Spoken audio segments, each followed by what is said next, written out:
The Hard Rock Empire is on the air. We are back, and we are back on Mondays for the first time in quite some time, back when we used to do Music Mondays. That's where this podcast started, and now we are back on Mondays, and we are back on YouTube only for this podcast. Every Monday night, 7 o'clock Eastern Time, a new episode will drop, so we encourage you to check us out each and every Monday night. And if you're used to following along on Twitch, you can still catch us on Twitch from time to time, but our music podcast will be, at the least for the moment, as long as YouTube doesn't start flagging our music on here, we will continue on YouTube each and every Monday night. This week we're talking the music of June the 12th, and it was another kind of thin week in music. There was some good stuff, though, and we'll get to that on this week's edition of the Hard Rock Empire. Joining me in studio, as always, is Mike. Mike, how's it going? It's going. Yeah, not a whole lot of music this week. My fear is next week's going to be pretty similar, just looking at the raw numbers. What was out there was some good stuff. Definitely enjoyed a few albums. Just kind of glad that the crazy heat seems to be dissipating a bit as far as weather goes, and excited to talk about music. Yeah, and as it turns out, not as we record this, but as this airs, it will be on your birthday. So the return to Mondays coincides with your birthday. Yeah. So you're going to get like the full birthday weekend experience here with birthday party yesterday and recording today for your birthday tomorrow. So it is the full time. The important thing is my birthday I have off, so that's really all you can ask for. Absolutely. That's definitely something that everybody enjoys, not having to work on everybody's birthday. So it's time to get to the new music for this week. As Mike mentioned, not a lot of new releases. I will paste the playlist somewhere. I believe it'll appear right at the top of this video in the chat. I encourage you to take a look at it because there were some interesting things on the playlist. There were a couple of things that I really thought were going to be stronger, and I was a little disappointed that maybe they weren't, and we'll talk a little bit about that as we get into it. But check out the playlist. There's some good stuff on there. Of course, Mike puts that together each and every week, and then we go through and pick a couple of releases. And I thought there was one release, and Mike will kind of explain why I say this, that I thought was maybe a kind of heads and shoulders above all the hard rock releases this week, and Mike will talk about that. But there were some good things on there. So I encourage you to check all that stuff out on the playlist for this week. But before we get to the stuff we did pick, we'll talk a little bit about the stuff we didn't pick, or some of the big releases or interesting names, and we'll turn it to Mike to go through that list once again. Yeah, the first one, as far as what I would deem to be major releases, and I'm bummed that I forgot to listen to it, because it was one that I really had wanted to when I heard the playlist track, is the newest one from Rachel Bolan, his first solo project CD, Gargoyle of the Garden State. He is the bassist and songwriter for Skid Row. It makes you wonder, amidst all this, who's going to be their next lead singer. Like, you just wonder if they're not all going to release some solo projects, which may not be the worst thing in the world. This album features appearances by Danko Jones, Snake Sabo from Skid Row, as well as Scotty Hill from Skid Row. Also, Nuno Betancourt, Steve Conti, Corey Taylor, Damon Johnson. A lot of big names on it. The playlist track was solid. I just didn't get around to the whole thing, but I definitely want to hear the rest of it. Yeah, I thought the playlist track was pretty solid. I don't want to say I'm not a Danko Jones fan, but like their music is kind of hit and miss sometimes with me. That style. I thought they did it really well. They blended it in with the stuff he was doing there. But I guess I would like to go back and listen to the whole thing just to hear some of those other guys, because there's some.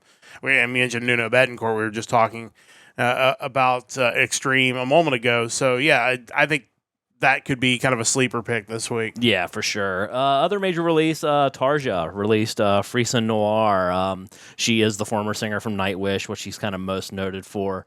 If you like symphonic metal, I'm sure that album is tremendous, so it's probably worth checking out too. Kind of on the re-release and box sets, the one that really jumped out at me was the remastered The Best of Triumph out on CD, and also a couple different vinyl options there, but, newly remastered from the original analog tapes. Super underrated band, I think, but definitely worth a listen. Yeah, I think maybe one of the most underrated rock bands, certainly one of the most underrated ones to come out of Canada, maybe one of the most underrated of that generation. And I really wish more bands would really get around to doing these remasters. There have been a lot of them, but every once in a while you'll come across a file or an album on YouTube Music that it's very clear they have not done any kind of remaster on. Yeah. And it just sounds like somebody's at the bottom of a hole playing the album. And I think it's great when these bands will go back and do that, and I hope their fans will reward them for the effort, because it does take a lot to go back and do that and pick those up. But that's definitely one I would like to get my hands on, because I think they're really fantastic. Yeah, for sure. Couple other ones that I did get around to listen to that did not make the ultimate pick for me. Chemist released their self-titled album on Nuclear Blast. Colorado-based doom metal band. Definitely cool stuff there. And one that I know you listen to as well, Lockhart with City Pulse, Canadian AOR band. And man, they are very, very AOR. Start about the Chemist one first. I did get a chance to listen to that one as well. I thought that was really strong. Yeah, honestly, it could have easily been a pick from either one of us. I thought it was a solid album. I thought there were times where it was a little samey track to track, which is probably kind of why I didn't go for it. But the same was good. So, yeah, like, it was high quality all the way across. I would not have felt bad if I picked that. Not at all. Not at all. And Lockhart, very AOR, which as you all know by now in this podcast, 122 episodes, when I see AOR, especially because that was the only indicator on Mike's notes, that tells me it's usually very AOR, and really there's no other way to describe this album. I'm just really disappointed in the audio quality of the album. I really felt like, and by no means am I an audio expert, even with us listening to music and doing this podcast every week, but it just felt like the whole album was put into a hydraulic press and compressed down into this small space. And I don't know if that's the sound they were going for, if they were going for kind of like a retro cassette feel. Yeah, like you're listening to it off a cassette. Yeah, but man, I'm not. I'm listening to it off of great speakers off of my MacBook. Like, AOR music's got to jump out of your speakers and smack you in the face. And it's just, it is an over-the-top style that needs to be over the top. And nothing I could tell from this album indicated that there was any lack of quality. Like, the singer could sing, the guitars were good, the synth stuff was great. It just all felt like it was smushed together, and I was so disappointed because I really wanted to pick that because it really was true AOR. I felt like the mix was bad, and I felt like it just took something away that I feel like if they could go back and just really space it out and allow things to kind of soar above the mix at times, I think it could be really, really good. But, that's one of those things that happens sometimes. And again, if they were going for the cassette sound, they went for it. But I'm not listening to it on cassette in 2026. And I think that highlights a flaw in my process this week, because I was listening to it on my laptop. Mm-hmm. So it didn't really seem as noticeable to me. Yeah. And I think that's, because there's kind of like three levels. You listen to it on your laptop, you kind of get one, because a laptop, generally your speakers are going to kind of compress it anyway. You don't necessarily get the same, like, the laptop speakers have come a long way, but they're still maybe not quite to the level of like studio speakers, which is what I have in here. And then kind of that third level is when we put these earphones on, because there have been times I've listened to stuff and then mind-blowing. And put it on, and it's like, oh, there's something here that I didn't even hear even with the studio speakers. So there really is something there. And I'd even considered putting headphones on and listening to it just because I really wanted to love it. And like I said, I don't hate it. I just feel like somebody needs to tell their audio engineer, like, if you want to do a special cassette version where it sounds like that, great. Like, but you need to blow me out of my chair. And I just felt like it missed on that front there. Cassettes were never some sort of superior technology. No. They were portable. Yeah. You couldn't mount a record player in your car. Yeah. And unless Exhibit could stop by and hook you up, I guess. But I already have my PlayStation 2 that he put in there and my aquarium in the back. And car doesn't even run, but it's a circus. It for sure is, man.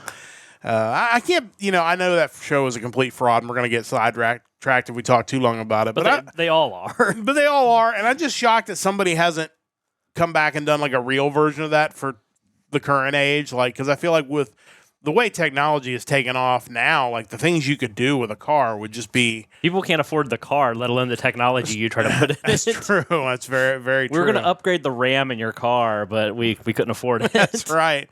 So we put tires on it instead. That was cheaper. But yeah. But overall, like I said, I thought that was good. I thought the Chemist one was good as well. But yeah, the audio stuff is. When it's coming down to kind of splitting hairs between picking something and not picking something, that does make a big difference. And I think I'm just a little disappointed that it wasn't a little stronger. But overall, like if you're a fan of the band, I think, they're doing good things. I think the songs were fine. Songs were fine. Themselves. The musicians were fine. I just thought the mix was lacking there. But is there anything else noteworthy on the list, or is that pretty much covered? That was about it, I think. Yeah, so... Again, check out the playlist.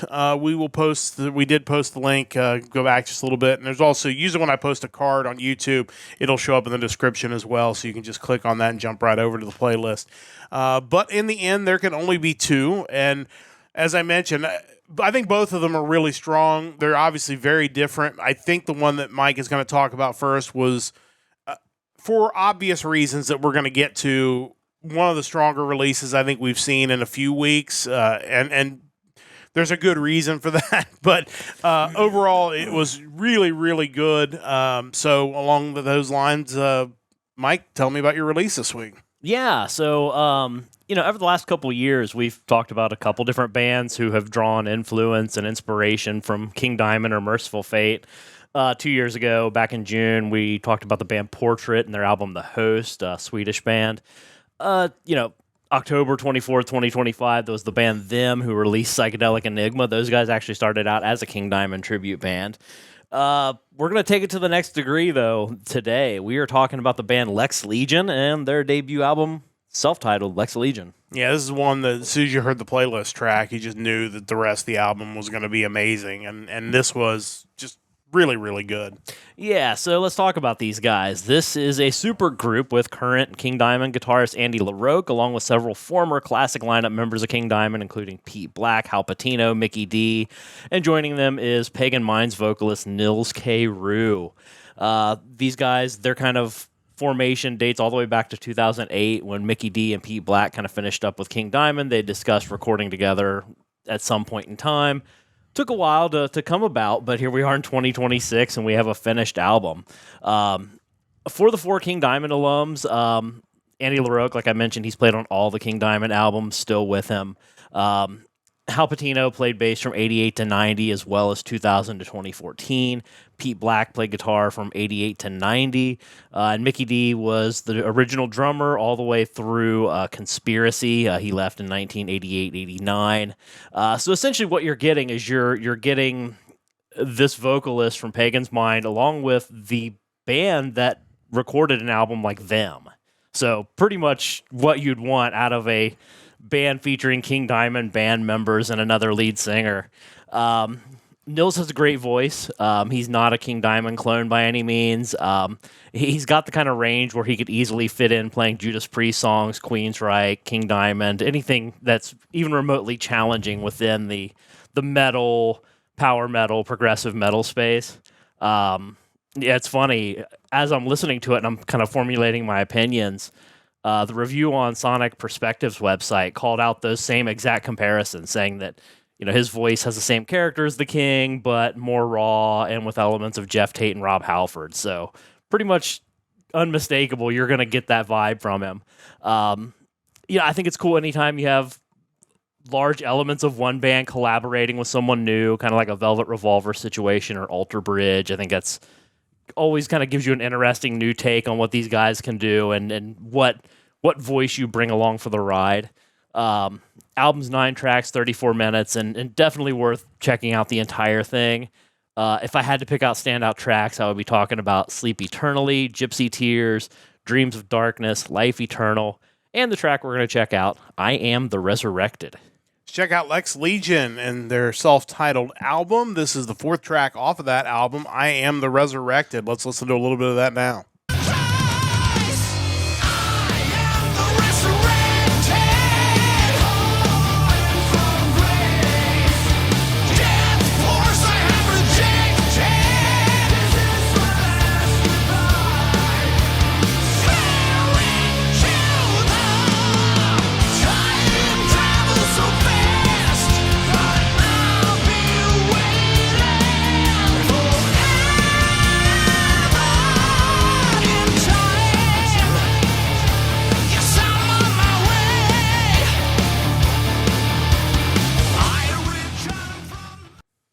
Once again, YouTube Music, please normalize the music on all your channels. And so one's not really quiet and the next one's super loud. But, just a minor complaint about YouTube Music. But no, I mean, this whole album really is solid. And like Mike said, it's not very long.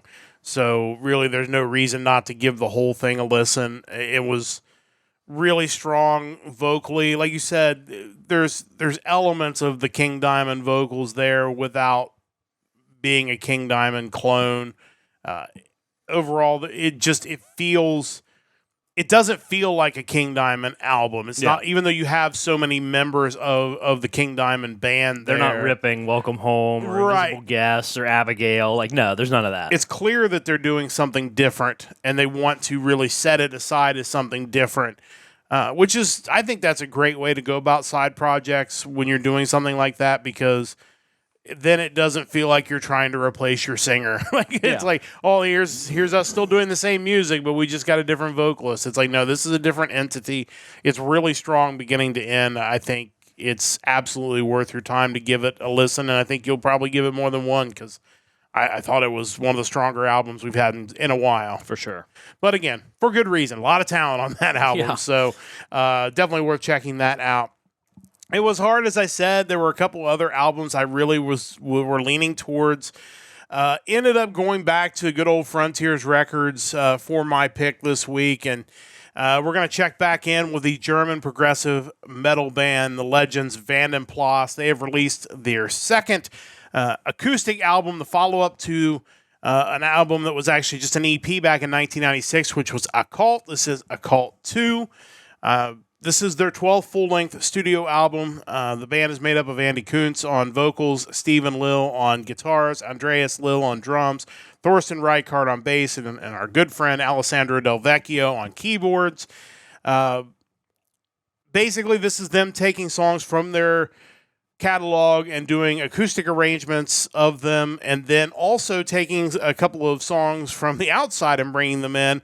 I went back and looked at the 1996 album. They did 3 or 4 cover songs. A couple of them were like German covers, so I didn't immediately recognize what the songs were. But they also did a cover of Georgia on My Mind, which I thought was kind of an interesting choice.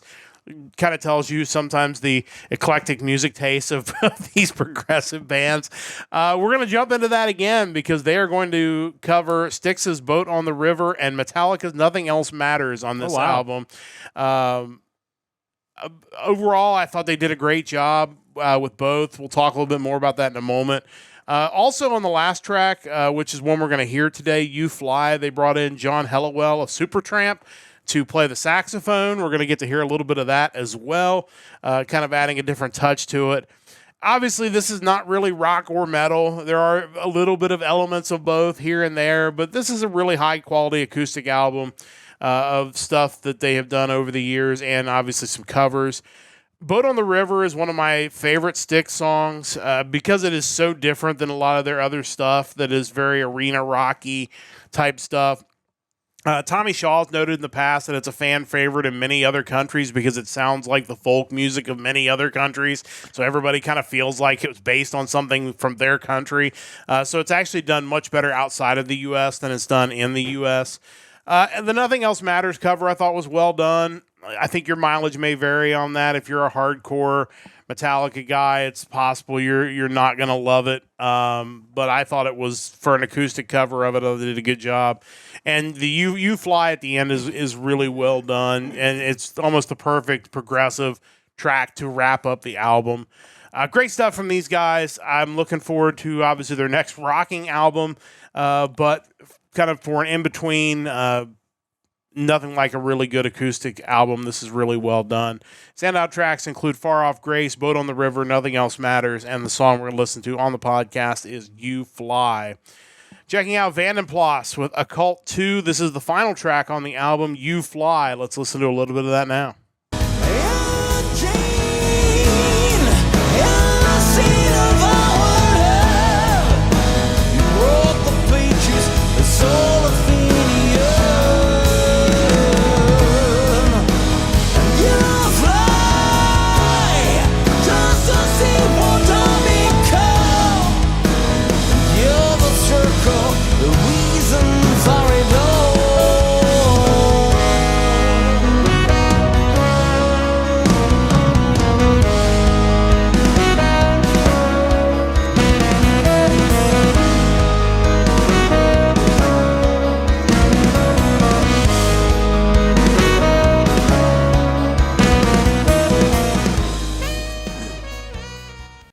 don't get too much saxophone on our podcast, so I love the saxophone part in that, and it just is so well done. Again, these guys, kind of like the first band we talked about, maybe a little less known globally, but incredibly talented musicians. And anytime you put a group like that together and you bring in these talented guys and you do something with, just a little bit different than what they normally do, like they're still going to nail it. And overall, I thought this is really well done for an acoustic album. Mike, your thoughts? Yeah, we talk about all the newest rock from all these musicians who have been around since 1985, 86, but it's great to see them out there still writing and creating really awesome music like this, and obviously my pick as well.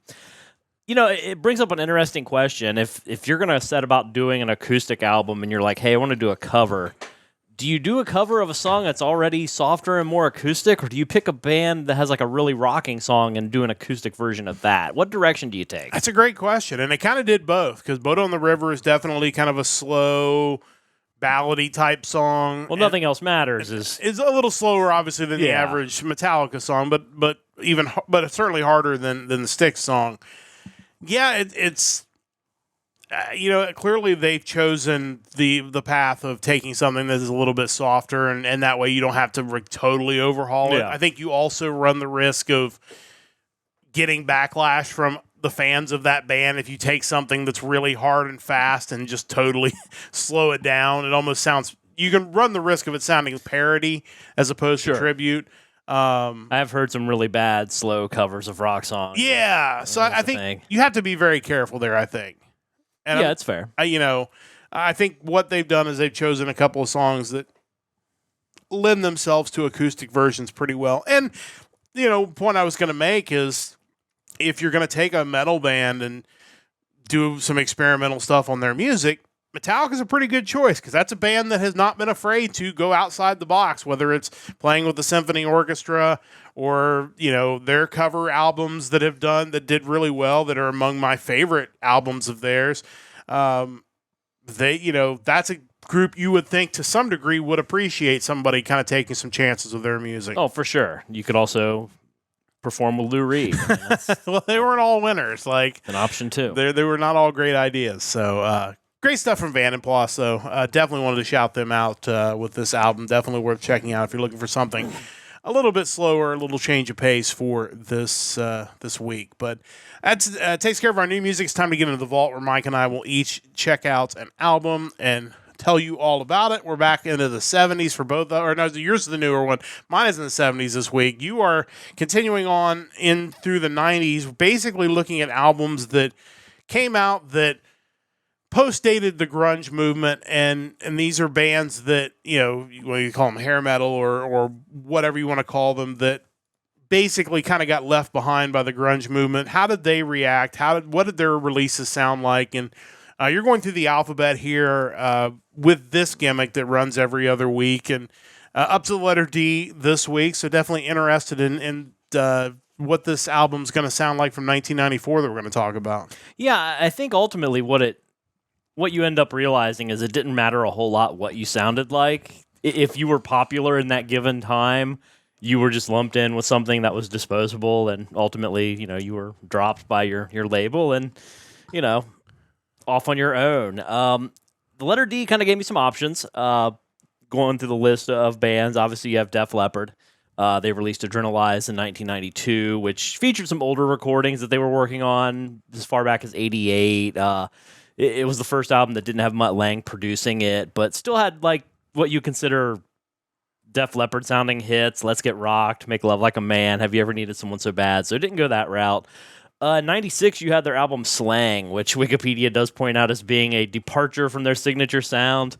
Band was going through a lot of personal struggles, and I wasn't familiar with any of the singles that were listed off of that album, but I decided not to go that way. Another band that would have been an obvious pick would have been Dokken. 1995, you had the Dysfunctional album. That was the title of the album and the state of the band. It was meant to be a Don Dokken solo album, but Lynch kind of rejoined the band, and they decided to make it a Dokken record. It did have the song Too High to Fly, which was a hit. Then you have Shadow Life in 1997, which is the first new album of theirs I remember existing. Definitely more stripped down alternative rock. For whatever reason, the only song I remember much from that album is the song Convenience Store Messiah. But, I think in a lot of ways it would kind of be a direction Don would take a lot more often after that, where he kind of had the more like melancholic singing and songwriting, but didn't go that route since I was familiar with that album.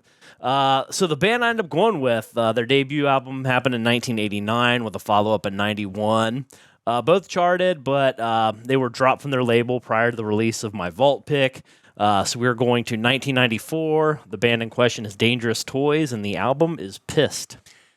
Yeah, this is already got some interesting things just glancing through their Wikipedia page. But yeah, definitely interested to hear how this album came about and what it sounded like. Yeah, for sure. First off, I love their debut album. Their self-titled from 89 had songs like Tease and Please and Scared, Feels Like a Hammer, Queen of the Nile, Here Comes Trouble. Just a really good sleaze rock album. I would play it any day. It's really good. Never got around to the follow-up, Hellacious Acres, but I would definitely like to. Wikipedia did mention that Hellacious Acres wasn't as successful as the self-titled. Not too surprising, given it was 1991 at that point. After that album's release, the band embarked on a tour with Judas Priest, Alice Cooper, and Motorhead, as well as Metal Church. But not long after that departure for the tour, they were dropped from Columbia. At that point in time, 1994, for Pissed, the band members included the original members Jason McMaster on vocals, Scott Dahlhover on guitars, Mike Watson on bass and backing vocals, and Mark Geary on drums, as well as new arrival Paul Liddell on guitars and backing vocals. Like I mentioned, the album came out in 1994, and you can definitely feel the frustration in the song titles and the sound. Obviously, the album title alone probably speaks volumes. But not to mention tracks like Promise the Moon, which to me just sounds like a regular power ballad, but when you listen to the lyrics and the title, you can't help it. It might actually be a song pertaining to their relationship with Columbia, where it was like, hey, you promised me all this, then when times got tough, you dropped me. I mean, that's basically the gist of the song.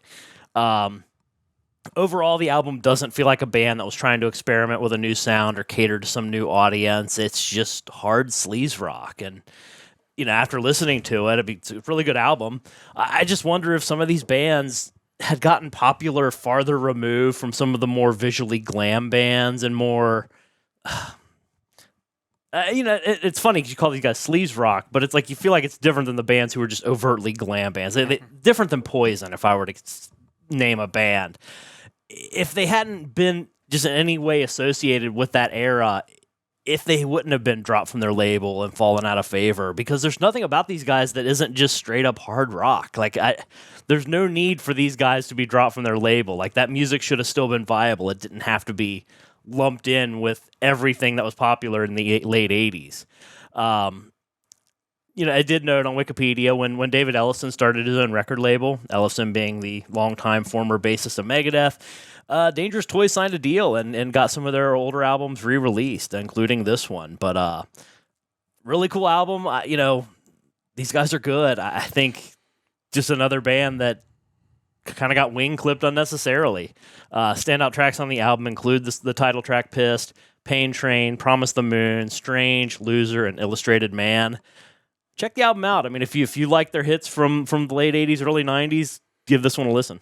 Yeah, I definitely want to check this out. A couple of other notes from their Wikipedia page. I thought it was weird that the one critical reception was from the Columbus Dispatch. That is weird. I wrote the Dangerous Toys' aggressive brand of rock as familiar but fresh. So they even got a positive review in the Dispatch.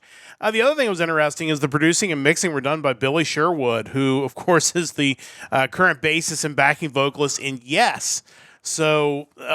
So you have a guy who's clearly a progressive rock guy, even back in that day, involved in the producing and mixing of this. I don't know if that was if Columbia kind of assigned him to the album, and then when they got dropped, he just hung around, or if they were just looking for somebody different and they brought him in, and he was involved in that process. I would be interested to know how that kind of all came about, because it seems like a choice that's kind of a mismatch for the style of music they do, but But kind of interesting for sure. But yeah, again, another one of those bands that got labeled a certain thing, and when that certain thing was no longer popular with record labels, they got shoved aside. And the reality is there was no reason they couldn't have continued to be successful and release albums and have a very core fan base that would have enjoyed it. And unfortunately, didn't really get that opportunity. It's just a contrast. You think 2 weeks ago I was talking about Cinderella, where if you look at their old videos, like early on, they were definitely like all in on the glam aesthetic, and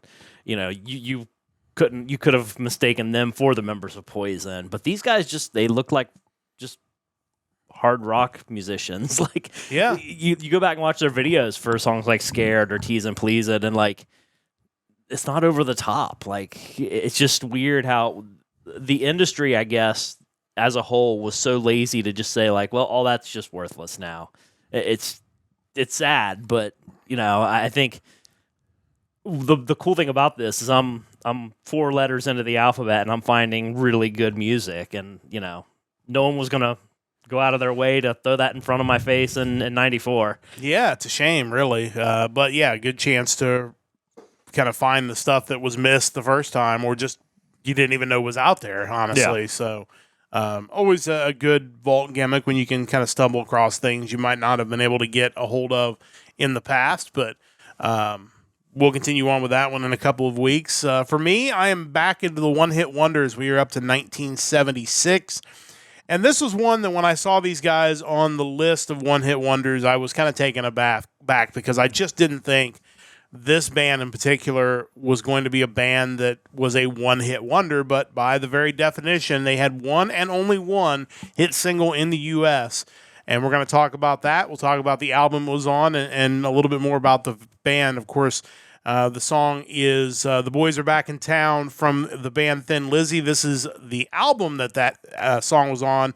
Also a good song in its own right, Jailbreak, was released March 26, 1976 by Vertigo Records in the UK and Mercury Records in the US.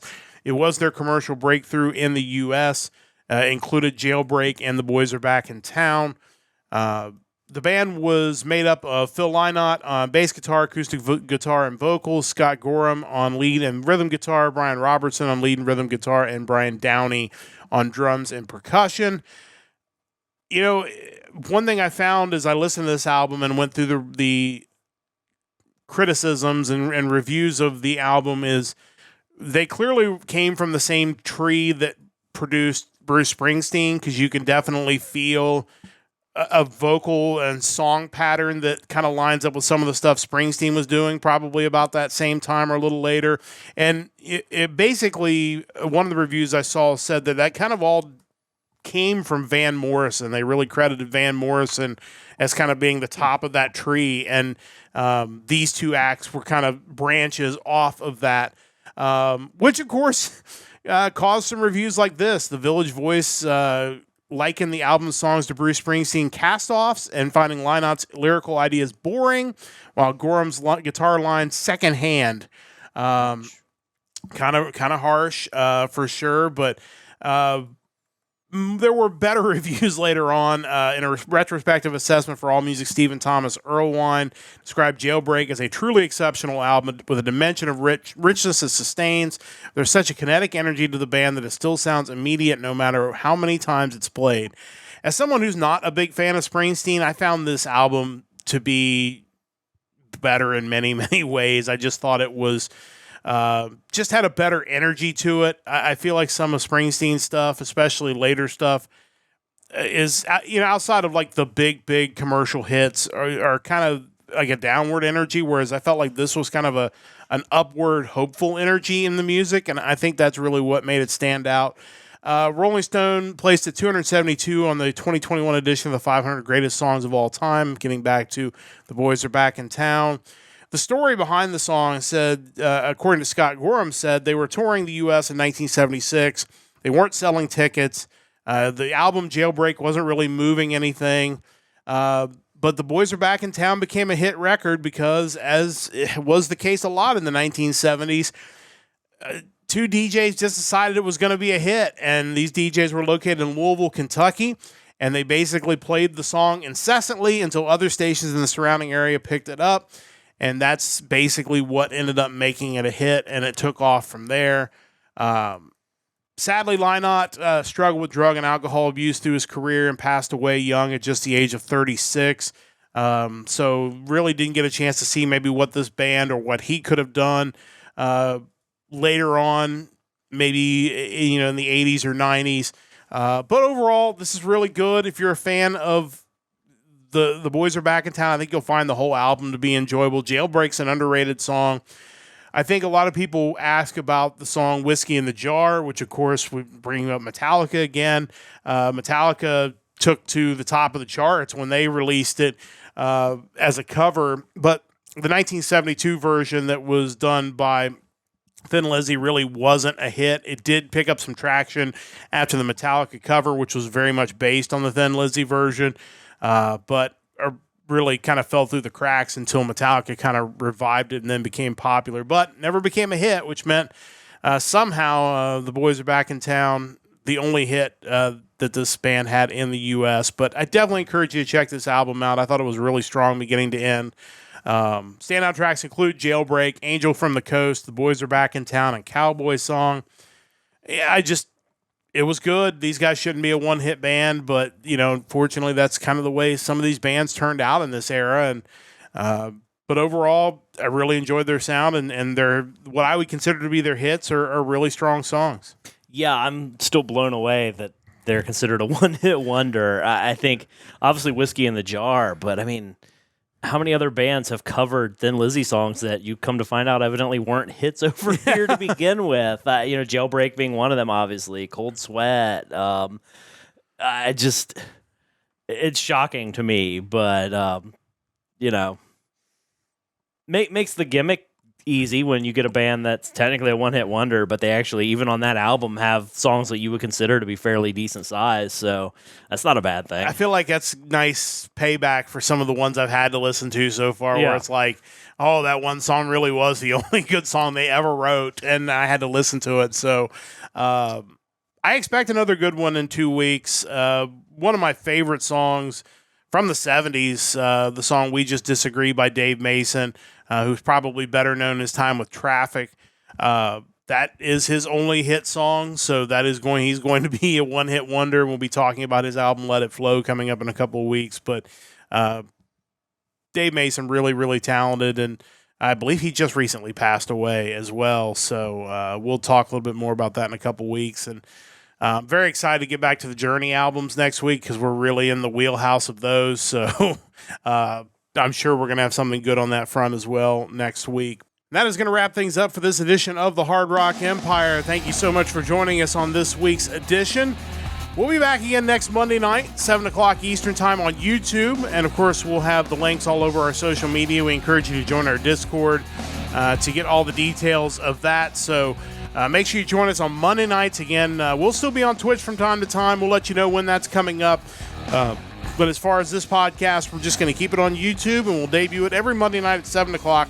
So be sure to join us then. Big thanks to Mike, as always, for his hard work on the podcast. Big thanks to Stove Lake Media for their continued support of the podcast. And a big thanks to you for listening whenever and wherever you're listening. We'll be back with you again next Monday night for another episode of the Hard Rock Empire. Until then, don't forget to join the Empire, the Hard Rock Empire.